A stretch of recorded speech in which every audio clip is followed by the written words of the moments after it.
You're safe now, I've got you. Ang mga salitang iyon ang tumutunaw sa puso ko.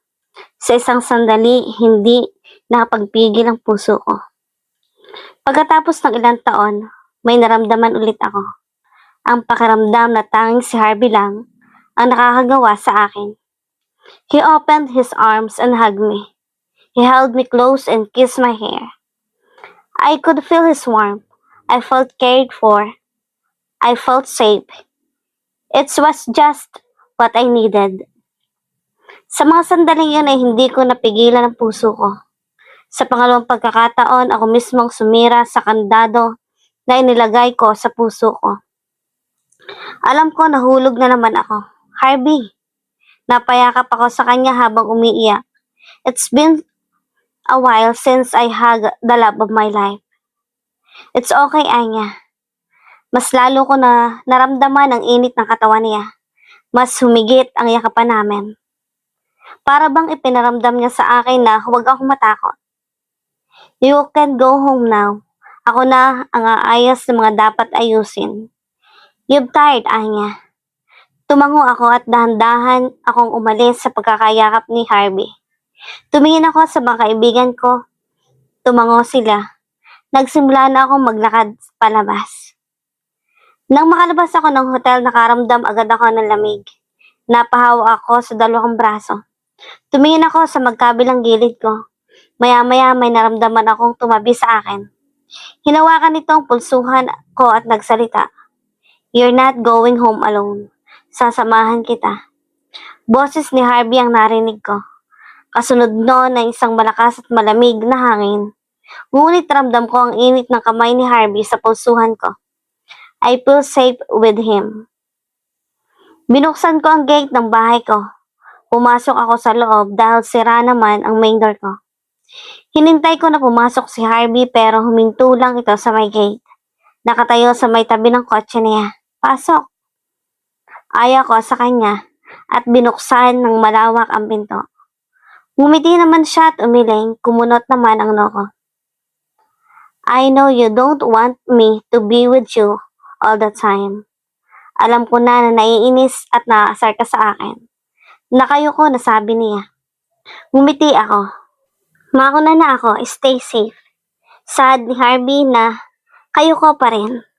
Tumawa naman ako. Nagtatakang lumingon sa akin si Harvey at nagsalita. Sige na, pasok ka na rito. Gulat na gulat pa rin si Harvey dahil sa sinabi ko. Parang hindi siya makapaniwala na gusto ko siyang makasama. Pero nilikahan ko ang mata ko at suminyas na pumasok na siya sa bahay. He smiled and even jumped. Mabilis na naglakad siya papunta ng pinto at pumasok. Nang makapasok naman siya ay dumiretso ako sa kusina. Siguro ay pinagluto ko na siya ng pagkain. Pagod na rin siguro siya. Tumingin ako sa mga gamit ko sa kusina. Kinuha ko ang mga kakailanganin ko. Binuksan ko ang refrigerator at kumuha ng malamig na tubig at naglagay ako sa isang baso. Nakita ko si Harvey, kaya iniabot ko sa kanya ang baso. Naupo naman siya sa counter ng kusina ko at tahimik lang. Nagsimula na akong magluto. Sopas, sakto dahil naulan at malamig ang panahon. Habang abala ko sa pagluluto, napansin ko naman si Harvey na tahimik lang. Pinagmamasdan niya ang mga galaw ko. Parang hindi siya makapaniwala na marunong ako magluto. Pero parang namamangha rin siya. May problema ba? Tanong ko habang tinitingnan ang niluluto ko. Nothing. Marunong ka palang magluto. Natatawa na sabi niya. Nakukunot naman ang noo ko. Marunong naman talaga ako magluto. Wala naman kasing magluluto para sa sarili ko, kundi ako. Ikaw bang nagluluto para sa sarili mo sa ibang bansa? Tanong ni Harvey. Natahimik ako at napakagat sa labi ko. Pag-uusapan ba namin ang tungkol sa pag-alis ko? Oo.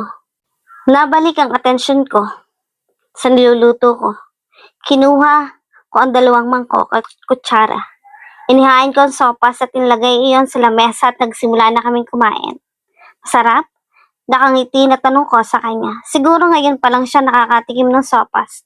Sana magustuhan niya. Masarap, nauutal na sabi niya. Nagtaka naman ako, bakit? Mainit agad akong natawa. Dahil sa sagot niya, mainit lang pala. Akala ko hindi masarap ang niluto ko. Agad akong kumuha ng tubig at inabot ko yon sa kanya. Pag-abot ko naman sa kanya ay naramdaman ko ang paghawak niya sa mga kamay ko. Agad kong binawi ang kamay ko at bumalik sa pagkain ko. Agad na nag-init ang pisngi ko dahil doon. Ngayon ko lang ulit nahawakan ang kamay niya. Hindi, siguro aksidente o hindi iyon sinasadya ni Harvey. Pagkatapos ng ilang minuto ng katahimikan, nagsalita ulit si Harvey. Kaya nakahinga ako ng kinakabahan ako sa sitwasyon. Pakiramdam ko ay umaasa na naman ako. Ang pangit naman siguro kung kahiwalay lang ni Azari. Tapos papasok na agad ako sa eksena ko. Kumusta ka habang nasa ibang bansa? Mahinang tanong ni Harvey na tila nag-aalangan pa na tanungin ako. Huminga naman ako ng malalim. Sabi na nga ba, mapag-uusapan namin ang tungkol sa pagpunta ko sa ibang bansa. Ayos lang, hindi naman masaya. Hindi rin malungkot. Siguro dahil lahat ng estudyante ay nag-aaral ng mabuti kaya hindi katulad sa Silvius School. Sagot ko habang sa mangkok lang ng sopas nakatingin. Anong klaseng eskwelahan ba yan? I mean, I want to know more than about that school, your experiences, and the things that happened there. Yung mga bagay na nangyayari sa iyo habang hindi mo ako kasama. Nauutal na tanong ni Harvey. Nagsimula namang manubig ang mga mata ko. About the school? Mamahali na eskwelahan. Lahat mayaman. Kung hindi mayaman, mga matatalino naman. Mga scholar, mahirap kasi lahat sila matatalino. And as a scholar, I have to maintain my grades. Sagot ko. Tumayo ako at naglakad papunta ng rep. Kumuha ng tubig at bumalik sa lamesa at nagsalita muli. About the things that happened to me, wala naman masyado. Nag-aral lang ako at bumuo ng negosyo. Ganun lang, I said and smiled. Hindi lang yun ang gusto ko sanang sabihin. Gusto ko sanang sabihin lahat. Lahat ng naranasan ko habang nasa ibang bansa ako. At hindi ko siya kasama. Lahat ng lungkot at konsensya na nararamdaman ko, pero saan pa? Hindi ko naman maibabalik ang panahon. Nasaktan ko na si Harvey. Hindi na rin iyon mahalaga. Nagpatuloy pang usapan namin ni Harvey pagkatapos nun. Pero iniba ko na ang usapan. Hindi na ako komportable. Pakiramdam ko ay anumang oras ay hindi ko nakakayanin ang emosyon ko. Gusto mo na ba akong umalis? Baka naasar ka na sa akin ha? Biro na sabi ni Harvey. Napahawak naman ako sa dibdib ko. Nang sabihin niya yon ay parang agad na nalungkot ako. Ayaw ko pa siyang umalis. May kakaibang naramdaman ang puso ko. Hindi ko na iniisip ang gagawin ko. Hinawakan ko ang kamay niya. Agad siyang napalingon sa akin at nagsalita ako. Huwag ka munang umalis, dito ka lang. Madiin na pumikit ako habang sinasabi ko iyon. Nakakahiya. Ngunit iyon naman talaga ang gustong sabihin ng puso ko. Gusto kong nandito lang siya sa tabi ko. Ngayon ko lang ulit naramdaman, gusto kong sulitin. Habang nakapikit pa rin ba ako ay may nararamdaman ako? Nararamdaman ko si Harvey na inakbayan ako. Ang puso ko ay agad na bumilis pa ng pagtibok habang nahimatay ako sa kilig. Kung yan ang gusto mo, he said. Para bang nagdiwang ang puso ko dahil sa nangyari. Hindi ako makagalaw sa kilig. Siya at hindi ako makapaniwala. Totoo ba ito? Kasama ko ulit si Harvey. Kung tutuusin, wala nang hahadlang sa amin dalawa. Matutuloy na ba ang naudlot na pag-ibigan namin? Umiling ako. Umaasa na naman ako. Siguro ay ganito lang sa akin si Harvey dahil naaawa siya sa akin at sa ginawa sa akin ng dati niyang nobya. Ipinikit ko ang mga mata ko. Napakasaya ko ngayon at kahit ngayon lang, susulitin ko na. Nagising ako dahil may naramdaman akong humahaplos sa aking pisngi at buhok. Nang idilat ko ang mga mata ko ay mukha agad ni Harvey ang nakita ko. Hindi maiwasan na mapangiti dahil nakita ko ang gulat na mukha ni Harvey nang makita niya na nakadilat ang mga mata ko. Kanina ka pagising? I'm sorry. Mahinang sabi ni Harvey habang natatanaw ko ang namumula na pisngi nito. Tumawa naman ako ng mahina. Tumayo ako at hindi ko sinagot ang tanong niya. Dumiretso ako sa kwarto at pumili ng damit. Nagpalit ako at bumalik ako sa may sala kung saan nakatulog. Nakita ko naman ang nagtatakang mukha ni Harvey. Tara, alis tayo. Aya ko kay Harvey habang sinusuklayan ko ang buhok ko habang nakatingin ako sa aking telepono. Where we are going? Tanong sa akin ni Harvey na tumayo na rin ito sa sopa. Napaisip naman ako dahil sa tanong niya. Kahit ako hindi ko rin alam kung saan kami pupunta. Basta gusto kong umalis. Gusto ko siyang kasama. Gaya ng sabi ko kanina, susulitin ko ang araw na ito. Kahit saan. Tumayo si Harvey habang may mga ngiti sa mukha. Lumapit ito sa akin. I know a place. Mukhang nagmamadali at sobrang nasasabik na pagkakasabi ni Harvey habang nakatingin sa akin. Tumango naman ako, basta gusto ko lang naman nakasama siya. Wala akong pake sa lugar o kahit saan man. Dinala ko ni Harvey sa isang lugar na pamilyar sa akin. Parang nakarating na ako o nakita ko na ang lugar na ito. Bumaba ako ng sasakyan. Tumigil na ang ulan ngunit malamig pa rin ang lugar. Madilim pa rin ang kalangitan at napakalamig ng hangin. Naglakad-lakad ako sa paligid parang isang payapang bukid. Natigil ako nang makita ko ang isang puno na may upuan ang lugar na ito. Lumingin ako kay Harvey. Nakita ko siya na nakasandal sa sasakyan niya habang may ngiti sa labi at ang mga kamay niya ay nasa loob ng bulsa niya. Dahan-dahan siyang naglakad at lumapit sa akin. Bumalik ang tingin ko sa puno. Our first kiss. Nang sabihin iyon ni Harvey, may malamig na hangin ang dumaan. Ang lugar na ito. Ang lugar kung saan una akong hinalikan ni Harvey. Ang lugar kung saan siya unang nakaangkin ng labi ko. Hindi ako makapaniwala. Halos hindi ko pa matandaan itong lugar na to. Kung hindi ko pa nakita ang puno ay baka hindi ko talaga matandaan. Naalala ko pa, sobrang nagagandahan ako sa lugar na ito noon. Ngunit ngayon nag-iba na ito. Wala nang mga bulaklak, ang mga puno ay hindi na rin ganon karami. May ilang bahay na rin ang nakatayo sa paligid. Naglakad ako papunta sa upuan. Sinundan naman ako ni Harvey. Naglagay si Harvey ng sapin doon upang hindi kami makita at kasunod noon, sabay kaming umupo. Tahimik kong pinagmasdan ang lugar. Tahimik lang ito. Tanging hangin lang na maririnig mo. Nalungkot ako dahil sa naging itsura ng lugar na ito ngayon. Para bang sinira na ito ng mga tao. Hindi na ito ganon kaganda. Tingnan, para bang ang lungkot nitong lugar. Bakit mo ba ako dinala rito? Tanong ko habang nakatingin ako sa kawalan.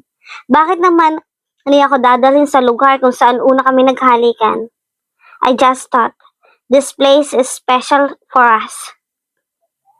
Nabaling ang tingin ko kay Harvey. Tiningnan ko ang mga mata niya para bang punong-puno iyan ng pag-asa. Para bang nagbabaka sakali ito. Pero bakit? I asked. Natahimik si Harvey dahil sa sinabi ko. Umiwas siya ng tingin. Nasaktan ko siya dahil sa sinabi ko. Bakit ba kayo nagkahiwalay ni Azari? I mean, kung pwede lang malaman. Gusto kong lamunin ng lupa mga oras na iyon. Gusto ko talagang malaman dahil ba sa akin? O may iba bang dahilan? Ayaw ko na kasi na maputol ang usapan namin. Maraming dahilan. Other than, she doesn't like you. She has so many red flags. Bukod sa ayaw sa kanya ni Mom and Dad, sinabutahin niya ang mga damit na gagamitin ni Paris. Dahil gusto niya siya ang panalo. She doesn't like my friends. Nasasakal siya minsan. She's immature. She doesn't understand that I have to focus on my business. And halos mapanganga ako sa mga sinabi ni Harvey. Ang dami. And nagtataka na, tanong ko pa. Hindi pa pala tapos, mayroon pa. Hindi pa pala tapos. Azari is a sex addict. Agad na nanlaki ang mga mata ko dahil sa sinabi ni Harvey. Totoo? Kung umakto ng si Azari parang bata. Kung hindi niya pa ako inaway habang nasa bahay ako ni Harvey, hindi ko malalaman ang tunay nitong ugali. Tapos ngayon, malalaman ko na sex addict? Di palagi kayong nag-aano. Hindi ko na napansin ang mga nasasabi at natatanong ko kay Harvey. Kusa na lang lumabas dahil pagiging curious ko. Agad akong nahiya dahil nakita ko ang pagkagulat ng mukha ni Harvey. No, mahina na sagot ni Harvey. Ha? Akala ko ba sex addict si Azari? Huwag niyang sabihin na never silang nag-ano. We didn't have sex. For 2 years of relationship, hindi namin nagawa yung ano. Seryoso ba siya? Akala ko nagawa na nila. Kasi naman, kilala ko si Harvey hanggang ngayon nga ay nararamdaman ko pa rin ang kaba na nararamdaman ko noon dahil sa ginawa niya sa akin doon sa resort ng uncle niya. Akala ko nagpatuloy ang sex life niya nang umalis ako. Bakit? Hindi rin ako makapaniwala. I don't know. Kaya siya nagagalit sa akin kasi hindi ko magawa ang gusto niya. Napahawak ako sa bibig ko dahil sa sinabi niya. Grabe. Mukhang inosente si Azari tapos sex addict siya. Recently, I discovered that she cheated on me. Saad ni Harvey. Nakaramdaman naman ako ng lungkot dahil doon. Masakit siguro ang malo ko. Ngunit nagtaka ako nang tingnan ko si Harvey parang wala lang sa kanya. May sasabihin pa sana ako ngunit biglang bumuhos ng malakas ang ulan. Agad akong tumayo at sisilong sana ako ngunit pinigilan ako ni Harvey. Nagtaka naman ako, mababasa kami kung hindi kami sisilong agad. Maligo tayo sa ulan. Noong una ay tatanggi sana ako ngunit naisip ko na magiging masaya iyon. Tumango ako at naglakad. Pumunta kami sa may highway kung saan nakaparada ang sasakyan. Pumunta kami sa gitna dahil wala namang sasakyan na nadaan. Tuluyan na kaming nabasa ng ulan. Ang saya namin. Para kaming mga bata, naghahabulan kami, nagtatawanan at iba pa. Sobrang saya namin, ako at si Harvey. Even when the rain falls over us, it looks like everything is floating in the air. It feels like the rain is washing away all the pain of yesterday. Hindi na ako nagpigil sa nararamdaman ko. Ang kilig, saya at tawa ko ay kusa na lang lumalabas. Ito na ba ang tamang oras para mahulog ulit? Hindi na ba kami paglalayuin ng tadhana? Like what they say, rain is just confetti from the sky. Nakikiayon na ba ang panahon sa akin ngayon? Ito na bang selebrasyon dahil sa nararamdaman ko? Dahil malaya na ang puso ko.